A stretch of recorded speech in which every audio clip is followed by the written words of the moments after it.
다 같이 기도드리겠습니다. 참 좋으신 하나님, 우리의 연약함을 강하게 하시는 은혜에 감사합니다. 하나님의 말씀을 의지하여 우리가 세상을 이길 힘을 허락하시는 은혜에 감사합니다. 하나님의 전의로 나와 우리의 연약함을 고백하게 하심을 감사합니다. 예수님의 은혜로 우리가 죄사함 받았사오나 주님의 사죄와 구속의 은혜에 감사합니다. 하나님께 드리는 예배가 향기 넘치는 산제사가 되게 하여 주옵소서. 예배하신 은혜를 넘치도록 받는 시간 되게 하여 주옵소서. 성령으로 역사하시고 인도하셔서 더욱 새로운 삶을 살 수 있도록 인도하여 주옵소서. 항상 자신을 순종시키며 아버지의 뜻을 따름으로 하나됨을 실천하는 예수님을 본받아 주님과 하나 되게 하시고 성도들과 온전히 연합할 수 있게 하옵소서. 주님의 십자가의 사랑을 본받아 하나님의 세상에 드러낼 수 있는 우리 모두가 되게 하여 주옵소서. 코로나로 인하여 전 세계가 힘들고 어려운 이때 우리 모두가 합심하여 기도해 빨리 코로나가 종식되길 기도드립니다. 이권세의 찬양을 기뻐 받아주시고 항상 교회를 위하여 기도하는 이권세가 되게 하여 주옵소서. 말씀으로 선포하시는 목사님 권세 있게 하셔서 말씀의 귀를 기울여 듣는 모든 성도들 성령의 역사하심을 체험하고 은혜 받는 시간 되게 하여 주옵소서.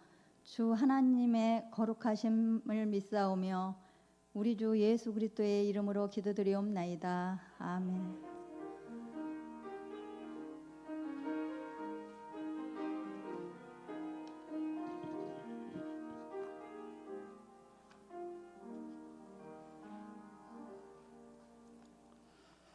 오늘 우리에게 주시는 하나님의 말씀 봅니다. 시편 보겠습니다. 시편 23편 1절에서 6절입니다.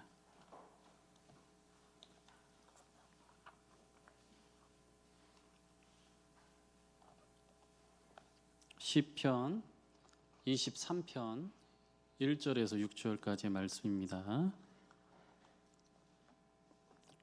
우리 다 찾으셨으면 23편 1절에서 6절까지 함께 읽겠습니다. 시작. 여호와는 나의 목자시니 내게 부족함이 없으리로다. 그가 나를 푸른 풀밭에 누이시며 쉴만한 물가로 인도하시는도다.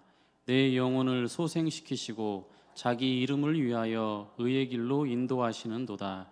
내가 사망의 음침한 골짜기로 다닐지라도 해를 두려워하지 않을 것은 주께서 나와 함께 하심이라.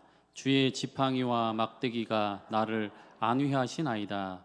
주께서 내 원수의 목전에서 내게 상을 차려 주시고 기름을 내 머리에 부으셨으니 내 잔이 넘치나이다. 내 평생의 선하심과 인자하심이 반드시 나를 따르리니 내가 여호와의 집에 영원히 살리로다. 아멘. 이 시간 이권사회의 찬양이 있겠습니다.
찬양 감사합니다. 시편 23편 1절에서 6절 말씀을 통해서 하나님은 나의 목자이시니라는 제목으로 함께 말씀을 나누겠습니다. 시편 23편을 보면 누구의 시죠? 시편 23편 다윗의 시입니다. 다윗의 시라고 정확하게 명시가 되어 있습니다. 시편 23편은 다윗에게 속한 시입니다. 시편의 진주라는 별명을 가지고 있는 시입니다. 목자의 시입니다.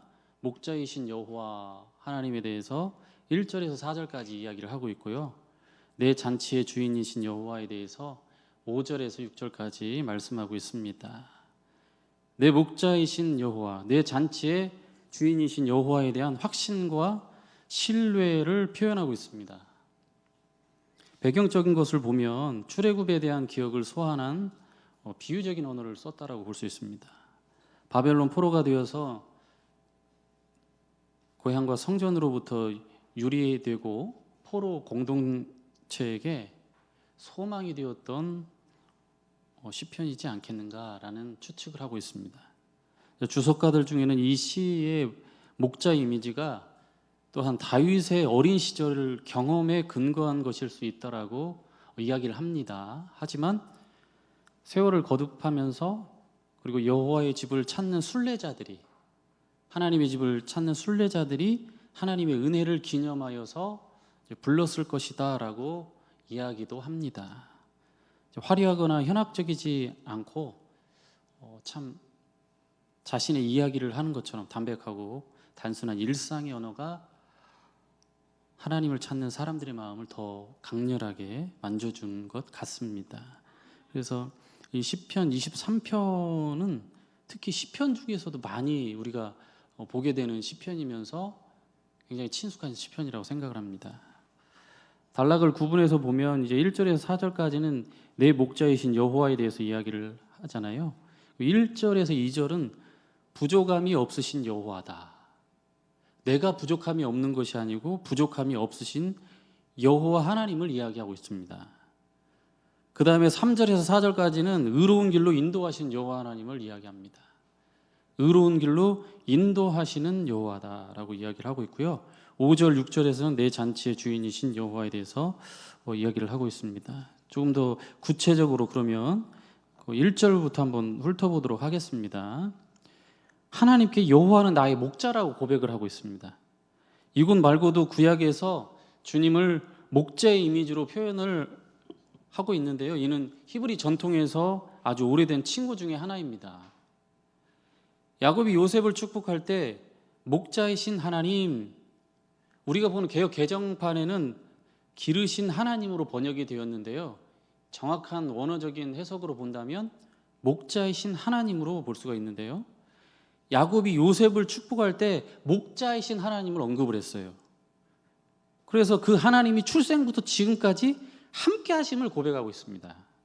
고대 근동세계에서 신들과 왕들을 묘사하면서 목자 이미지로 표현하곤 했습니다. 이는 고대인들의 권위와 통치의 상징으로서 목자 이미지를 활용하고 있는 것입니다. 이러한 맥락에서 시인은 여호와를 나의 목자라고 부를 때에 자신을 그의 돌봄을 받는 양으로 고백하고 있습니다. 동시에 그 목자이신 그분의 통치 아래에 있는 존재이다. 이 시인은 그러한 존재이다 라고 자기 정체성을 표명하고 있습니다. 하나님은 여호와시고 목자이시면서 왕이시다 라고 미가서 5장 5절에서 말씀을 하십니다. 그러나 더 나아가 목자 이미지는 구원 역사라는 더 큰 맥락에서 출애굽과 광야 생활에서 가장 잘 드러난다라고 볼 수 있습니다. 시인의 고백은 자기 조상들의 행하신 구원 행위에 근거하고 있습니다. 시인의 고백적인 선언은 둘째 소절과 긴밀하게 연결이 되고 있는데요. 시인은 목자이신 여호와 덕분에 나는 부족함이 없다라고 노래하고 있습니다. 이러한 형태를 미완료 형태라고 볼 수 있는데요. 과거에서부터 지금까지 그 일을 해왔어요. 해왔는데 지금에서도 완료가 되지 않은 상태입니다. 어떤 것이요? 하나님의 구원 사역이, 하나님의 구속 사역이, 하나님의 구원 행위가 지금도 완료가 되지 않고 지속되고 있는 형태를 보여주고 있습니다. 이것은 동시에 시인의 조상들에게 여호와 하나님께서 40년 동안 광야에서 필요한 모든 것을 공급하셨던 것을 그 기억을 하게 함을 지금 반영하고 있습니다. 이스라엘 후손들이 가나안 땅에 입성하기 직전에 모압 평지에서 하나님이 행하신 일을 회고하면서 들었던 모세의 절절한 당부가 있지 않습니까? 곧 모세의 고별 설교를 떠올리지 않을 수가 없습니다. 앞에 4계절에 해당되는 1절부터 4절까지는 시인의 목자적인 경험을 바탕으로 목자와 양의 비유를 또한 사용하고 있는데요. 목자이신 여호와 안에서 양인 성도가 누릴 복락을 아름답게 노래하고 있습니다. 하나님은 목자이신 반면에 시인은 그의 양떼에 속해 있는 한 마리의 양이다라고 표현을 하면서 이 근본적인 의미는 보호와 예비라는 상호 관련된 영역이 있습니다. 즉 여호와께서 다윗을 비롯한 이스라엘 백성을 목자가 양을 돌보고 먹이듯이 양육하고 보호하신다는 뜻이 이 시에 담겨져 있습니다. 목자와 양의 관계에 비유한 경험 외에도 이 시는 확신과 신뢰와 같은 심오한 표현이 담겨져 있는데요. 이런 표현입니다. 사망의 음침한 골짜기, 해, 내 원수의 목전이라는 표현에서도 볼 수 있듯이 부정적이고 고통스러운 상황임이 정확합니다. 그렇죠? 사망의 음침한 골짜기, 해, 내 목전의 원수라는 표현은 부정적인 상황입니다. 그런데 여러분, 그 후가 더 중요하죠. 부정적인 사망의 음침한 골짜기를 지나기도 하지만 목자는 궁극적으로, 결론적으로 상을 베풀며 영원한 축복을 체험하게 하신다라는 것이 이 시의 전체적인 맥락이다라고 볼 수 있습니다.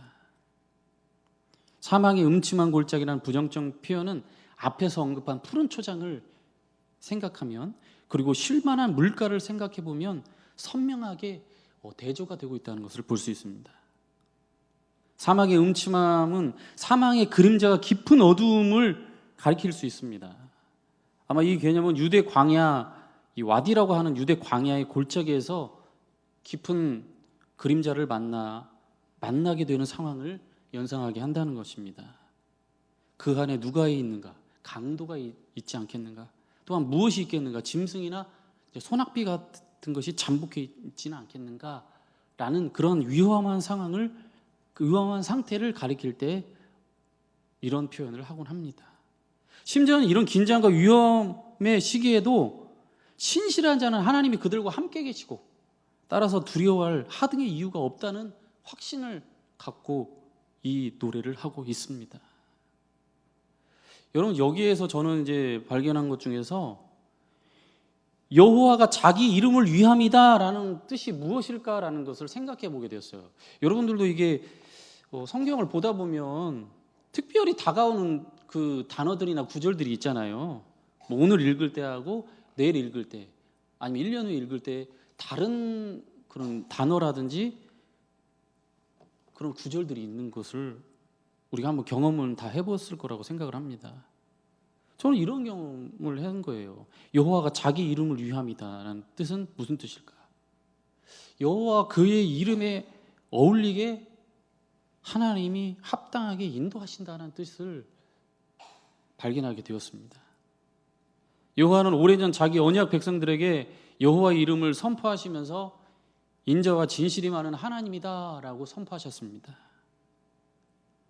그리고 이와 더불어 악행에 대한 보응도 정확하게 말씀해 주셨습니다.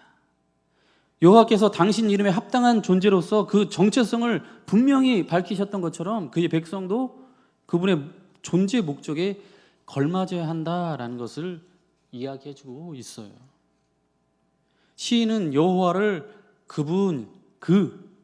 그라는 표현을 쓰면서 3인칭으로 처음에 부르고 있습니다. 그분께서는, 그런데 이제 시가 점점 흘러가면서 당신은 2인칭으로 바뀌고 있어요. 여러분, 이게 인칭의 변화가 이 시에서 주는 엄청난 변화입니다. 여러분 그런 거 있잖아요. 내가 그 사람이라고 생각하는 사람이 당신이 될 때가 있잖아요, 여러분. 그렇죠? 어떤 의미죠? 그 사람이 당신이 됐다는 의미는 어떤 의미예요? 멀어졌다는 의미예요? 가까워졌다는 의미인가요? 가까워졌다는 거예요. 예. 뭐 안사람, 집사람 여러분 이런 표현이 아니고 당신이란 표현. 당신이란 표현이요. 굉장히 먼 것처럼 느껴지지만 굉장히 가까운 표현입니다. 당신은 어때? 당신은 어떻게 생각해? 여러분 이 표현이 참 좀 버릇없는 표현처럼 보일 수도 있겠지만 굉장히 친근하고 인격적인 표현이에요. 인격적으로 대화하는 표현입니다. 아, 그 사람? 이렇게 얘기하는 거고, 아, 당신 이거는 완전히 다르잖아요. 여러분 시인은 이렇게 그분이라고 칭했던 분을 당신이라는 표현을 쓰고 있다는 거예요. 좀 더 친밀한 관계를 표현하는 의도를 보입니다. 여호와 하나님을 쓸 때는 여러분 이 시편에서는 언약 백성을 가리킬 때 여호와 하나님을 이야기합니다. 하나님의 이름 야훼, 여호와 하나님이라는 이름은 언약 백성을 이야기할 때, 그리고 언약 백성의 그 백성의 어떤 친밀함, 하나님과의 어떤 친밀함을 표현할 때 이 여호와라는 단어를 써요. 여호와 하나님이다. 여러분 그래서 제가 여러분 이 주보에 낸 제목은 여호와는 나의 목자신이에요, 하나님은 나의 목자신이에요? 여러분 의미가 있다라고 생각하십니까? 여러분 의미가 있어요. 예. 여호와라는 그 칭하는 그분이 당신이 되고 그분이 나의 하나님이 되는 거예요. 여러분 그렇죠? 그래서 여러분 이 호칭의 변화는 참으로 하나님과 친밀하다라는 것을 이야기해 주고 있습니다. 친밀하고 싶다. 하나님과 더 밀접하게, 더 가깝게, 더 친밀해지고 싶음을 말하는 것입니다. 이런 의도로 말씀을 번역한다면 내가 사망의 음침한 골짜기로 다닐지라도 악을 두려워하지 않음은 당신은 나의 친구이기 때문입니다 라는 표현이 됩니다. 누가요? 당신이. 그분이 당신이 됐어요. 당신이 나의 누구예요? 친구이기 때문입니다. 당신의 지팡이와 막대기가 나를 안위하십니다 라는 표현이 되는 거예요. 여러분 격려와 위로라는 말을 참 우리가 사용을 하죠. 격려와 위로. 저는 이 단어의 뜻과 이 단어가 주는 어떤 의미를 곰곰이 생각해 봤어요. 격려는 뭘까? 용기나 힘 따위를 북돋아 줍니다라는 뜻을 가지고 있습니다. 용기나 힘 따위를 북돋아 주다. 또한 용기나 힘 따위를 북돋아 줌, 그리고 기운이나 힘 따위를 북돋아 주다라는 뜻이 있어요. 그래서 이런 이 격려라는 것은 격려를 받다라는 어떤 이러한 뜻을 가지고 있습니다. 격려를 받다. 여러분 격려는요 우리가 누군가에게 해주는 것도 있지만 격려를 받게 되는 경우가 있어요. 그렇죠? 그래서 격려의 말을 전하다라는 표현을 쓰면 이 격려가 그 사람에게 다가가서 무엇을 줘요? 용기나 힘 따위를 북돋아 주는 거예요. 그리고 여러분 위로라는 단어를 아시죠? 위로. 이 위로라고 하는 단어는 남의 괴로움이나 슬픔을 달래주려고 따뜻한 말이나 행동을 베품이라는 뜻을 가지고 있어요. 따뜻한 말이나 행동을 베푸는데요, 남의 괴로움이나 슬픔을 달래주려고 이러한 행동이나 말을 하는 것을 위로다라는 표현을 씁니다. 저는 이 시대는 격려도 필요하지만 위로도 필요하다고 생각을 합니다. 용기나 힘을 북돋아줘서요, 있는 그 절망의 자리를 박차고 일어날 수 있는 위로가 필요한 시기입니다. 언제 위로의 말, 격려의 말을 들어보셨습니까? 여러분 한번 생각해 보세요. 내가 위로의 말과 격려의 말을 언제 들어봤는가? 최근에 들어보셨나요? 아니면 최근에 격려라든지 위로를 해주신 적이 있으신가요? 어느 집에 물컵이 있어요, 여러분. 이 물컵을 모르는 사람은, 이 물컵하고 관계가 없는 사람은 그냥 물컵에 불과합니다. 그냥 용도로서의 물컵이죠. 물을 담는 용도예요. 물을 받아먹는 용기일 뿐입니다. 그런데 이 물컵에 사연이 있어요. 이 물컵은 돌아가신 아버지가 사용하신 물컵이라고 한번 생각해 봅시다. 그래서요, 여러분, 이 물컵을 사용하는 그 자녀들은, 그 아들은, 그 딸은 아버지가 생각나서 뭉클한 사람도 있을 것입니다.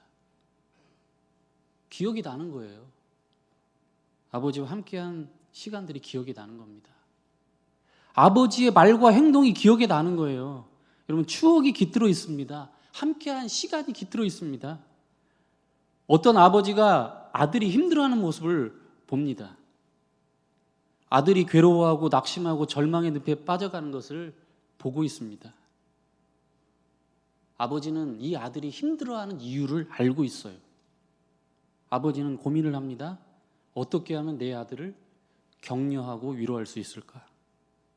고민 끝에 아버지는 아들이 잠든 방에 조용히 들어가서 옆에 누워서 밤을 지새웠습니다. 다음 날에도 또 다음 날에도 그렇게 했습니다. 그런데 이렇게 하고 아무 말도 하지 않았는데 아들은 아버지가 그렇게 하고 계신 것을 알았습니다. 아들은 생각했습니다. 나의 힘듦을 함께 고민하고 생각해 주는 사람이 있구나. 여러분, 이렇게 생각을 했어요. 나의 힘듦을 함께 고민하고 생각해 주는 사람이 있구나. 나의 슬픔을 함께 지고 가는 사람이 있구나 라고 생각합니다. 그리고 다시 힘을 내서 그 어려움의 자리를 딛고 일어섰다는 이야기가 있습니다. 때로는 어떤 말보다 어떠한 행동보다 이렇게 공감을 해주는 시간이, 공감해주는 이러한 행동이나 말이 위로가 될 때가 있습니다. 여러분의 남편이, 아내가 힘든 시간을 보내고 계십니까? 여러분의 자녀가 힘든 시간을 보내고 있습니까? 여러분의 부모님이 힘든 시간을 보내고 계십니까? 은혜는 감당할 수 없는 사람에게 거저주는 선물과 같은 것이 은혜입니다. 받을 수 있는 자격이 없는 사람에게 거저 주는 것이 여러분 은혜예요. 우리가 하나님에게 받은 은혜는 바로 그런 것입니다. 훈련이라고 하는 것은 반복해서 나를 만들어가는 것입니다. 이 제자라고 하는 단어는 훈련에서 비롯되는 사람입니다. 어원을 같이 하고 있어요. 하나님이 나에게 베풀어 주신 것을 계속해서 기억하고 생각하고 해서 지금 내가 현재 살고 있는 이곳에서 이 시간에 주님이 하셨습니다라고, 주님이 하십니다라고 여러분 고백한 이 고백은, 이것은 은혜에 표현하는 방법입니다. 은혜를 받은 사람들이 여러분 이러한 표현을 할 수가 있는 것이에요. 은혜를 받은 자의 고백이 이런 고백이 될 수 있습니다. 이렇게 반복적으로 거듭하다 보면 자연스럽게 날이 선 칼도 무뎌지는 거예요. 날이 서 있던 나의 마음도 무뎌지게 되었습니다. 둥글둥글하게 변해갑니다. 여러분, 이것이 훈련입니다. 은혜를 계속해서 말하는 거예요. 행동하는 것입니다. 하다 보면 여러분은 자연스럽게 훈련이 되어질 것입니다.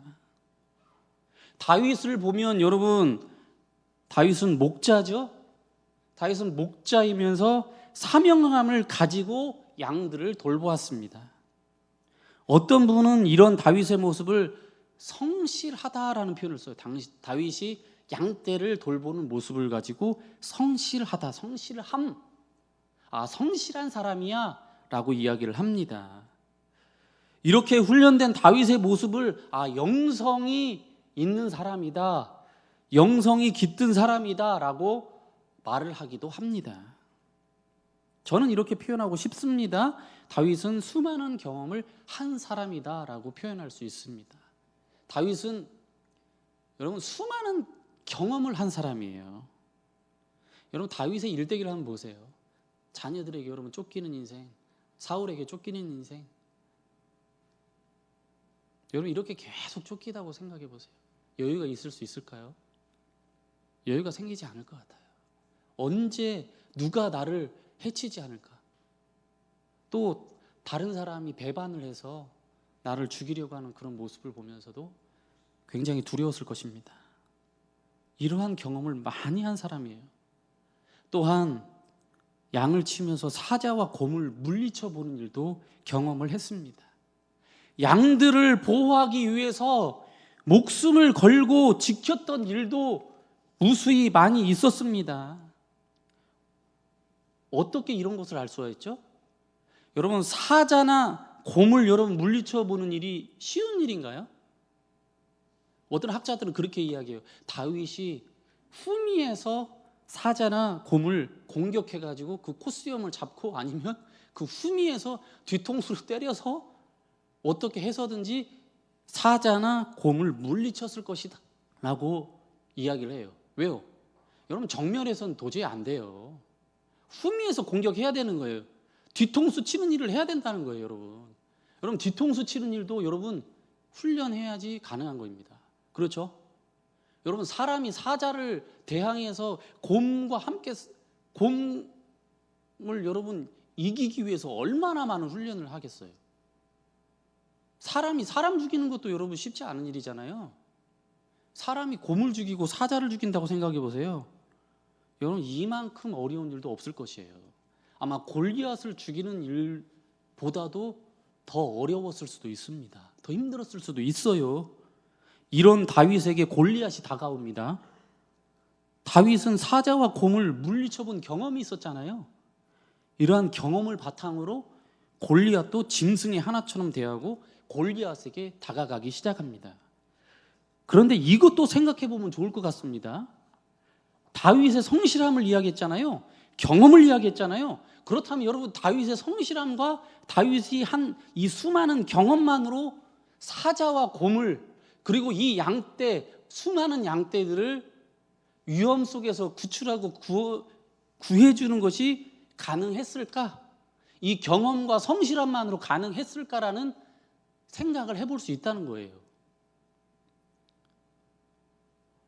누군가가 도와줬겠죠. 그렇죠? 누가요? 사람이요? 하나님이요. 하나님이 도와주셨어요. 하나님 의지했기 때문에 가능한 겁니다, 여러분.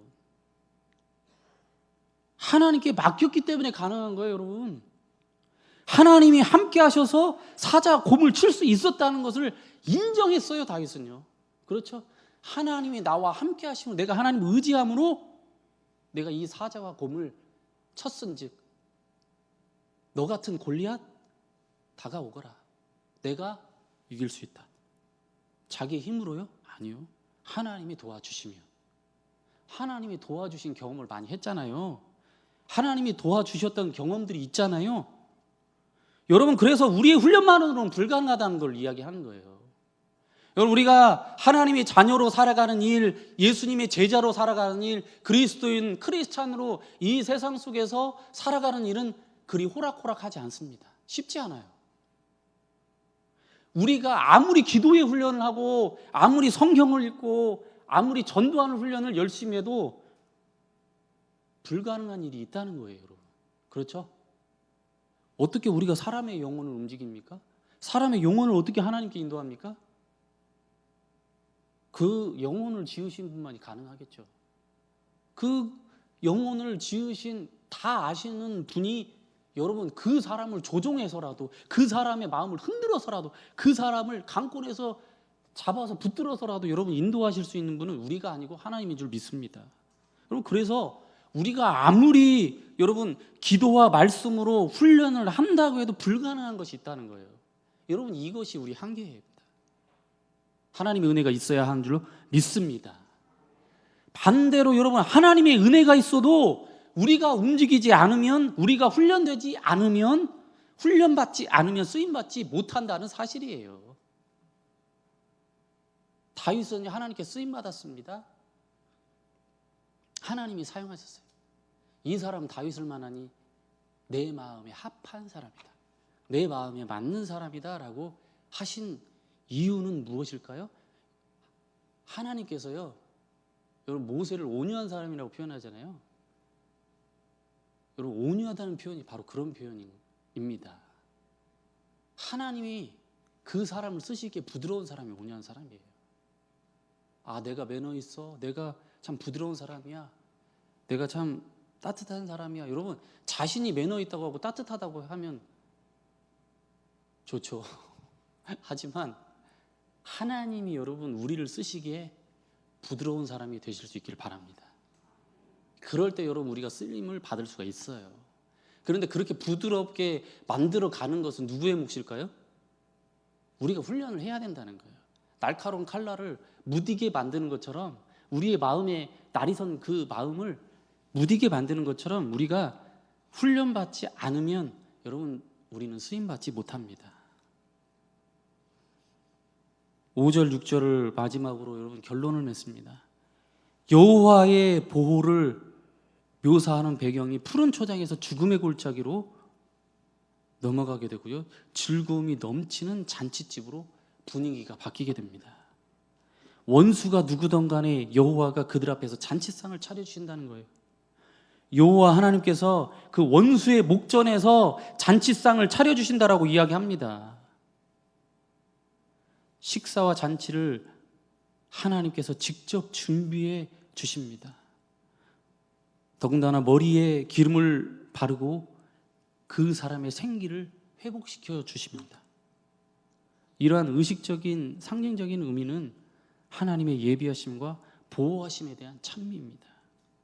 나의 잔이 넘칩니다 라는 고백으로 하나님이 채우시는 풍요로운 모습을 노래하고 있습니다. 마지막 시행의 고백은 감격과 확신에 차 있어요. 시인은 확신합니다. 선하심과 인자하심이 나를 뒤따를 것인데 살아있는 내 온 생애 동안이라고 합니다.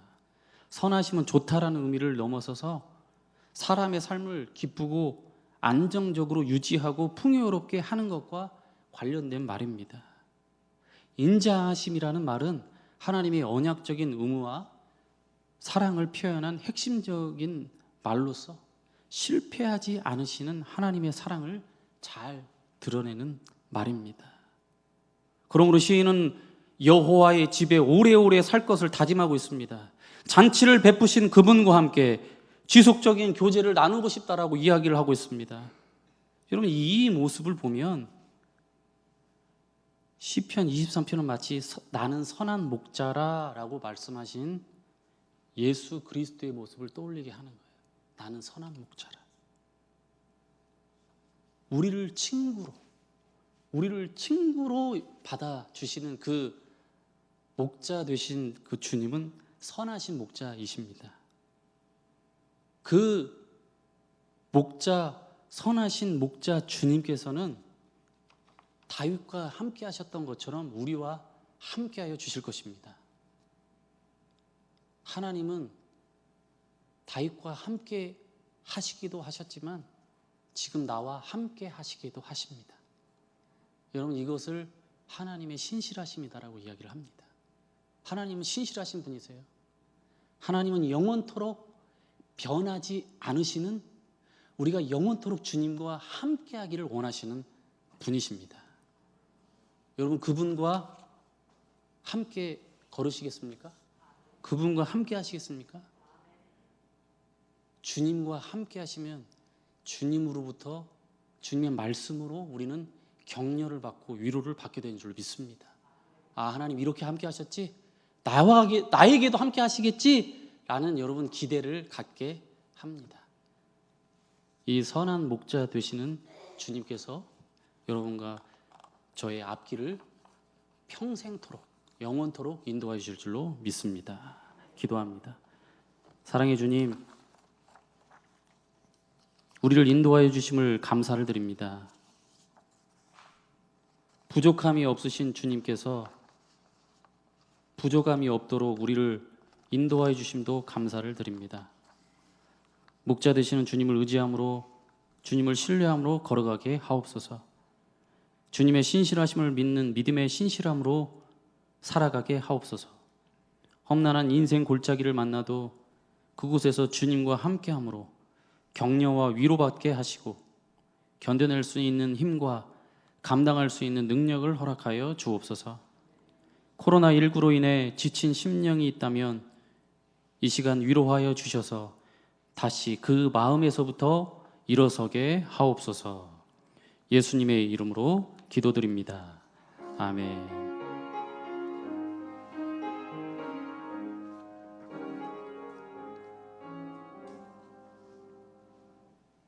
함께 찬송합니다. 찬송가 397장입니다.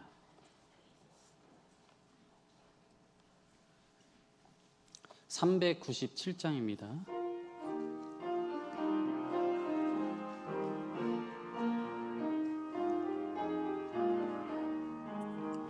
주 사랑 안에 살면 두려움 없으며 그 사랑 변함없어 늘 마음 편하다. 저 폭풍 몰아쳐서 내 마음 떨려도 주 나의 곁에 계셔 겁낼 것 없어라. 주 나의 목자시니 부족함 없으며 주 인도하는 대로 늘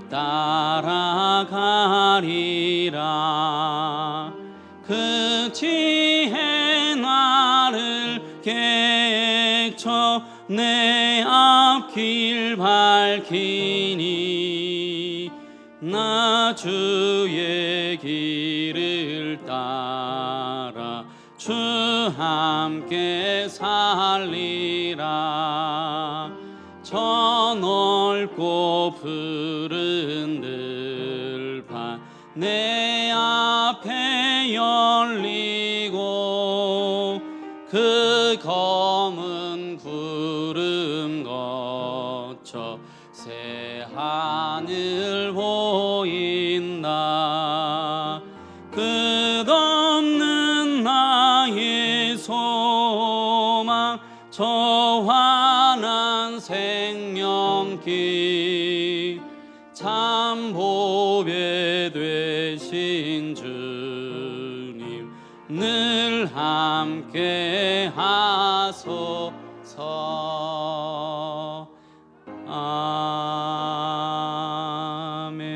아멘. 이 시간 드려진 예물을 위해서 기도합니다. 사랑의 주님, 이 시간 하나님 앞에 나와 예배하게 하시고 드릴 마음을 허락하여 주셔서 하나님께 이 예물을 드리게 하여 주심을 감사드립니다. 모든 것이 하나님께로부터 와서 하나님께 가야 함을 인정하면서 이 예물을 드립니다. 흠양하여 주시옵소서. 받아 주옵소서. 이 예물이 하나님의 은혜와 사랑을 전파하며 주님의 복음을 증거하는 일에 쓰여지게 하옵소서. 드려진 이 예물 위에 그 마음을 기억하여 주셔서 드리신 분들의 마음이 하나님의 사랑으로 은혜로 충만케 채워지게 하옵소서. 예수님의 이름으로 기도드립니다. 아멘. 하늘에 계신 우리 아버지의 이름을 거룩하게 하시며 아버지의 나라가 오게 하시며 아버지의 뜻이 하늘에서와 같이 땅에서도 이루어지게 하소서. 오늘 우리에게 일용할 양식을 주시고 우리가 우리에게 잘못한 사람을 용서하여 준 것 같이 우리 죄를 용서하여 주시고 우리를 시험에 빠지지 않게 하시고 악에서 구하소서. 나라와 권능과 영광이 영원히 아버지의 것입니다. 아멘.